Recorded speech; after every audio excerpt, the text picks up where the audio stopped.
You see them all over the world, warning signs that tell us what we can easily figure out for ourselves, such as, this packet of nuts may contain nuts. Or, warning, this sign has sharp edges. Also, the bridge is broken.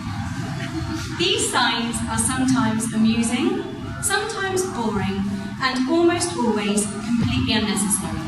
But what does it matter? We can choose to read them, or we can choose to ignore them. What we could really do with is a sign that says, ignore this sign. Oh, we have one. On the London News a few months ago, there was a man campaigning for the removal of unnecessary warning signs and an end to the repetitive announcements that plague the Londoner in his experience of London every day.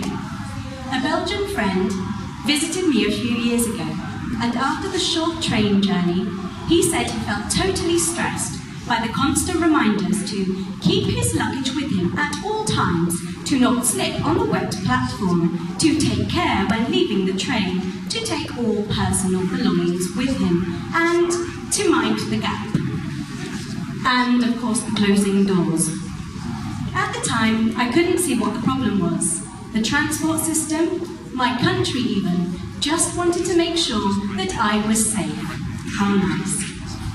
But a few months later, I began to see how ridiculous this so-called nanny culture had become. In England, a favourite playground pastime is the traditional game of conkers, where shiny castanien are threaded onto string and put to the test in a battle to see whose conker is the strongest. I spent hours as a child collecting conkers and soaking them in vinegar to take to school. Recently, UK schools have started to ban conker fights for fear of being sued should a child be hurt. Local councils even cut down 100-year-old trees in case of injuries caused by falling conkers.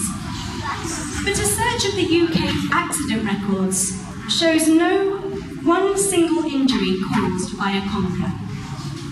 But the real issue isn't just about conkers or wet train platforms. It's about a malignant modern trend. The trend to avoid learning by experience, the desire to remove all risk from life, and a belief that all accidents can and will be prevented. In a perverse way, it seems the safer we become as a society, the more frightened we are.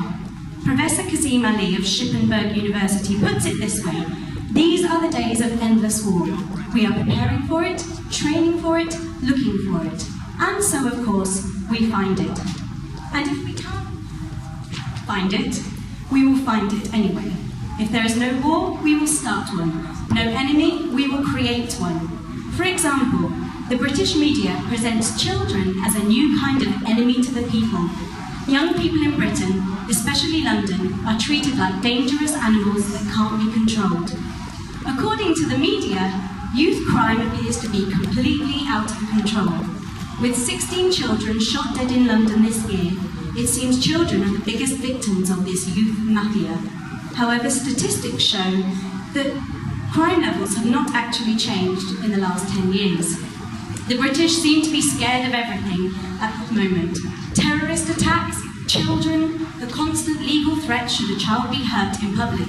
That is, if that child has not been taken by one of the thousands of paedophiles roaming the streets. The streets that may not be here for much longer because the planet is dying.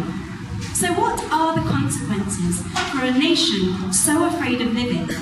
What kind of adults will these children become? These English children who are protected from pain, danger, and even failure. How will these children react when they finally discover that life isn't always fair? That there will be faster, smarter, more attractive people, and no one can be protected from the harsh reality of failure, and the things most worth having have to be fought for. Will these children bother to compete at all? If it is safer not to try than to take the risk, where is the motivation to create and to achieve?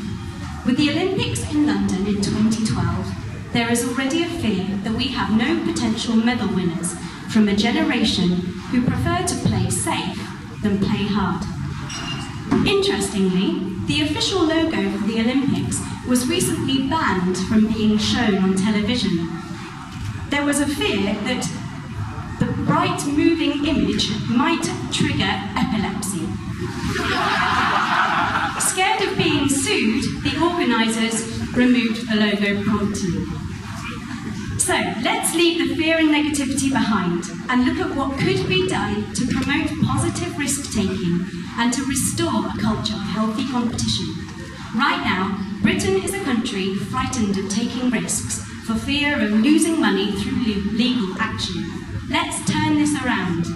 We need to create a culture which rewards risk-takers and innovators. More financial rewards should be available to those who dare to achieve, and the compensation paid in accident lawsuits should be reduced. Children and adults should be given the chance and space to face their fears. How about a modified version of the Pfadfinder, a kind of extreme living society, open to all those who want to dare, to try and to dream. We need to create physical spaces for children to stretch themselves in, and social networks that support them in trying, failing and succeeding. We need to give kids wings. Also, ich bin Tina Wolle und das war mein erster Pecha Kucha. Danke, dass Sie so lange auf Englisch gehört haben. Ich bin schon sehr gespannt auf die folgenden Pechachas. Guten Abend.